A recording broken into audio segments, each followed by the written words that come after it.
اعوذ باللہ من الشیطان الرجیم، بسم اللہ الرحمن الرحیم وبہ نستعین وصلی اللہ علی سیدنا محمد واہل بیتہ الطیبین الطاہرین، اللہم صلی علی محمد وآل محمد وعجل فرجہم۔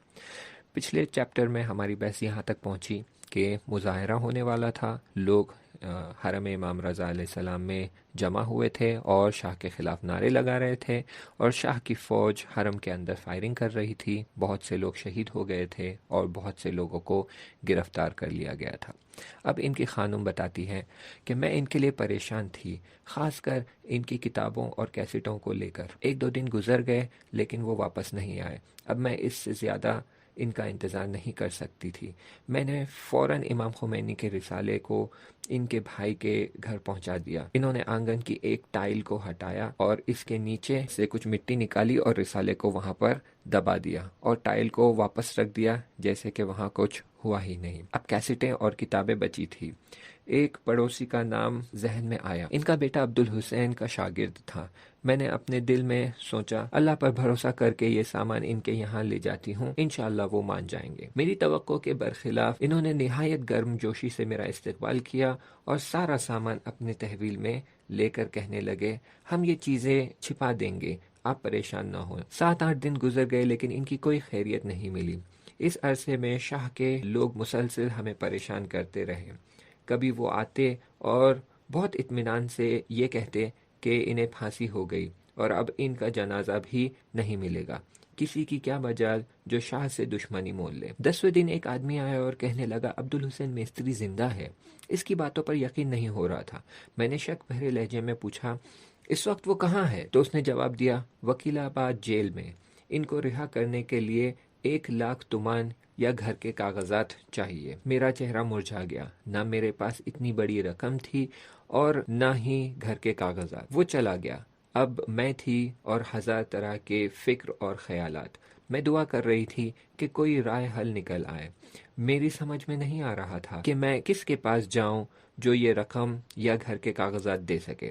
اگر کوئی اس کام کے لیے راضی بھی ہو جاتا تو ضمانت کے لیے پولیس چوکی تک ہرگز نہ جاتا۔ ہو سکتا ہے کوئی چال ہو یا پھر میں بس اسی سوچ میں تھی کہ ایک دن دروازے کی گھنٹی بجی۔ میں سر پر چادر ڈال کر دروازے پر گئی۔ کوئی انجان آدمی تھا۔ مجھے دیکھتے ہی گھبراہٹ میں اس نے سلام کیا۔ میں نے سلام کا جواب دیا۔ اس نے کہا میں غیاثی ہوں، عبدالحسین مستری ہمارے گھر پر کام کر رہے تھے۔ میں نے اطمینان کی سانس لی۔ انہوں نے بات کو آگے بڑھائی اور کہا عبدالحسین صاحب پچھلے کئی دنوں سے کام پر نہیں آئے۔ انہوں نے بات کو آگے بڑھائی اور کہا عبدالحسین صاحب پچھلے کئی دنوں سے کام پر نہیں آ رہے ہیں۔ میرا دل بیٹھ گیا۔ غم اور پریشانی کی وجہ سے میں رونے ہی والی تھی۔ میں نے ٹوٹے پھوٹے الفاظوں میں پورا واقعہ ان سے بیان کیا۔ انہوں نے کہا پریشانی کی کوئی بات نہیں ہے، میرے گھر کے کاغذ موجود ہے، آج ہی میں جاتا ہوں اور انشاءاللہ انہیں قید سے رہا کرا کر لاتا ہوں۔ وہ خدا حافظ کر کے چلے گئے۔ خوشی سے میں پھولی نہیں سما رہی تھی۔ میں یہی دعا کر رہی تھی کہ جتنی جلدی ہو سکے وہ صحیح و سلامت گھر لوٹ آئے۔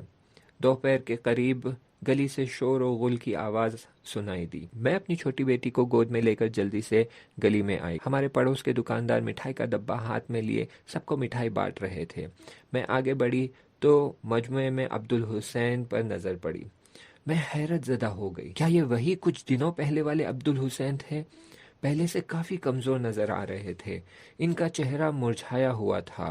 شہید عبدالحسین برونسی کا منہ لگتا تھا کچھ چھوٹا ہو گیا ہے۔ لوگ صلوات پر صلوات پڑھ رہے تھے اور خوشی کا اظہار کر رہے تھے، لیکن وہ بہت اداس تھے اور کچھ بول نہیں رہے تھے۔ مجموعے سے ہوتے ہوتے وہ سیدھے گھر میں داخل ہوئے۔ میں بھی ان کے پیچھے پیچھے گھر میں آئی۔ انہوں نے کہا دروازہ بند کر دو۔ میں نے دروازہ بند کر دیا اور ان کے سامنے آ کر کھڑی ہو گئی۔ لگتا تھا ان کی عمر میں کئی سال کا اضافہ ہو گیا ہے۔ انہوں نے کچھ کہنے کے لیے منہ کھولا تو میں نے دیکھا کہ ان کے دانت غائب ہیں۔ عبدالحسین نے کہا کیا ہوا؟ لگتا ہے کہ تم بہت خوش ہو کہ مٹھائی تقسیم کی گئی ہے۔ تو میں نے جواب دیا میں نے مٹھائی نہیں لی، کاش میں شہید ہو گیا ہوتا۔ انہوں نے آہ بھرتے ہوئے کہا۔ یہ کہہ کر وہ کمرے میں چلے گئے۔ کچھ رشتہ دار بھی آئے ہوئے تھے لیکن انہوں نے سب سے صرف سلام علیک کیا اور پھر نہانے چلے گئے۔ اس دن رات تک میں نے لاکھ پوچھا کہ آپ پر کیا مصیبت پڑی ہے لیکن انہوں نے کچھ نہیں بتایا۔ آہستہ آہستہ ان کی طبیعت ٹھیک ہو گئی۔ رات کو پھر ان کے ساتھی آ گئے اور پردے کے پیچھے بیٹھ کر وہ باتیں کرنے لگے۔ پھر انہوں نے اپنی داستان بیان کی کہ ان کے ساتھ جیل میں کیا ہوا۔ میرے ہاتھ پیر بندھے ہوئے تھے۔ ایک پولیس انسپکٹر نے ریوالور کی نالی میری گردن پر رکھ دی اور ایک سپاہی تماچے مارتے ہوئے مجھ سے پوچھنے لگا، بتاؤ تمہارے ساتھی کہاں ہے؟ میرے ساتھ کوئی نہیں تھا، میں نے کہا۔ پھر اس نے دوسرے سپاہی کی طرف رخ کر کے کہا، دیکھو اتنی مار کھانے کے بعد بھی اس پر کوئی اثر نہیں ہوا، اور وہ لگاتار مجھے گالیاں دے رہے تھے۔ پھر عاجز آ کر اس نے مجھے گھوسے سے مارنا شروع کیا۔ وہ اس حساب سے مار رہا تھا کہ میرے دانت ٹوٹ جائیں۔ عبدالحسین ہنستے ہوئے ساواک کی صفاکی بیان کر رہے تھے اور میں آہستہ آہستہ رو رہی تھی۔ ان کے زیادہ تر دانت ٹوٹ چکے تھے، اس کے علاوہ بھی انہیں طرح طرح کی اذیتیں دی گئی تھی، لیکن ان کا حوصلہ اور بڑھتا گیا تھا اور پہلے سے زیادہ مضبوط ارادے کے ساتھ وہ اپنی جنگ کو جاری رکھنا چاہتے تھے۔ اس روز پھر مظاہرہ ہوا تھا۔ لوگوں نے شاہ کے فوجیوں کا خوب ڈٹ کر مقابلہ کیا۔ عبدالحسین بھی مظاہرے میں شریک تھے۔ دوپہر ہو گئی لیکن وہ گھر نہیں آئے۔ پھر رات ہو گئی لیکن ان کا کہیں پتہ نہیں تھا۔ اب میں پہلے کی طرح پریشان نہیں ہوتی تھی اور ان کا جیل جانا بھی میرے لیے ایک معمولی بات ہو گئی تھی۔ رات کو ان کے ساتھی میرے گھر آئے۔ اب مجھے اطمینان ہو گیا کہ وہ پھر گرفتار کر لیے گئے ہیں۔ ان کے ایک ساتھی نے پوچھا، گھر میں سیمنٹ ہے؟ میں نے سر ہلاتے ہوئے کہا ہاں، اور سیمنٹ کی جگہ انہیں دکھا دی۔ انہوں نے امام خمینی کے نئے پوسٹر اور آپ کے رسالے کو سیڑھیوں کے نیچے رکھ کر اس پر پلاسٹر کر دیا اور کچھ کیسٹیں اور کتابیں میرے حوالے کیا تاکہ انہیں کسی صحیح جگہ پر پہنچا دوں۔ صبح سویرے سارا سامان ایک بیگ میں رکھ کر میں اس پڑوسی کے گھر گئی اور اس کی بیوی سے بولی، برونسی صاحب پھر گرفتار کر لیے گئے ہیں۔ اس نے کہا، اچھا، کچھ کیسٹیں اور کتابیں ہیں، انہیں کہیں چھپا دے۔ میں نے بیگ کی طرف اشارہ کرتے ہوئے کہا۔ اس نے جواب دیا، بات دراصل یہ ہے کہ اب میری ہمت نہیں پڑ رہی ہے۔ ایک لمحے کے لیے مجھ پر سکتہ سا طاری ہو گیا۔ پھر اس نے فیصلہ کن انداز میں کہا، میرے شوہر گھر پر نہیں ہیں اور مجھے اس بات کی اجازت نہیں ہے۔ میں فوراً گھر واپس آئی۔ میں پریشان تھی کہ ان سب کا کیا کروں۔ آخر کار میں نے اپنے آپ سے کہا، اللہ پر بھروسہ کر کے انہیں یہیں چھپا دیتی ہوں۔ عبدالحسین کو تو شہادت کا بڑا شوق ہے، اگر یہ چیزیں پولیس نے برآمد کر لیا تو ان کا یہ شوق پورا ہو جائے گا۔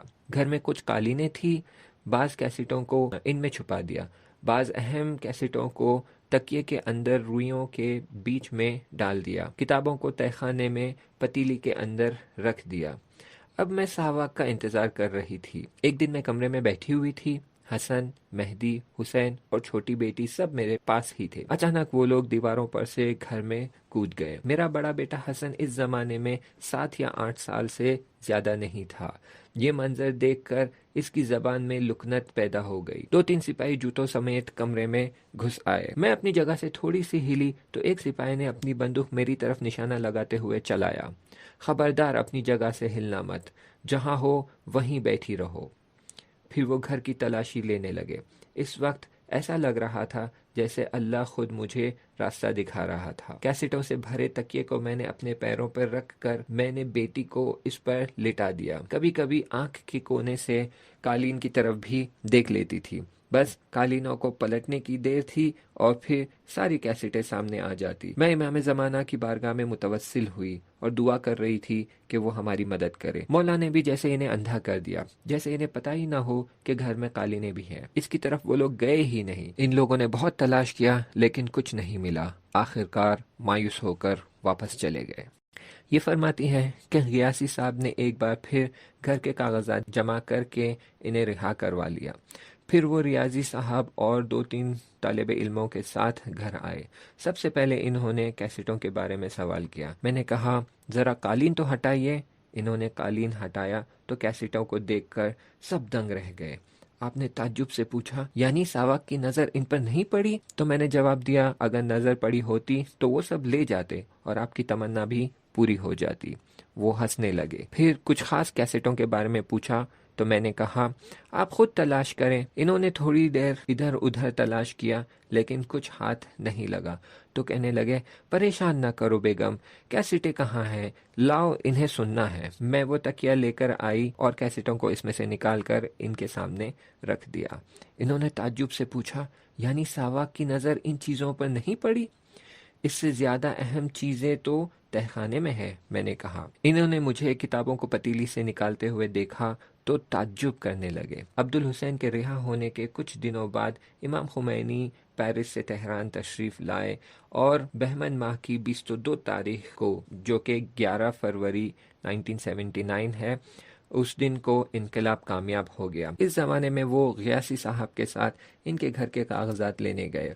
یہ کاغذات تہران روانہ کر دیے گئے تھے، لہٰذا وہ بھی تہران گئے اور کاغذات لے کر آئے۔ اس کے ساتھ کچھ اور کاغذات بھی تھے۔ انہوں نے ہنستے ہوئے ان کاغذات کو میرے حوالے کر دیا۔ میں نے پوچھا، یہ کیا ہے؟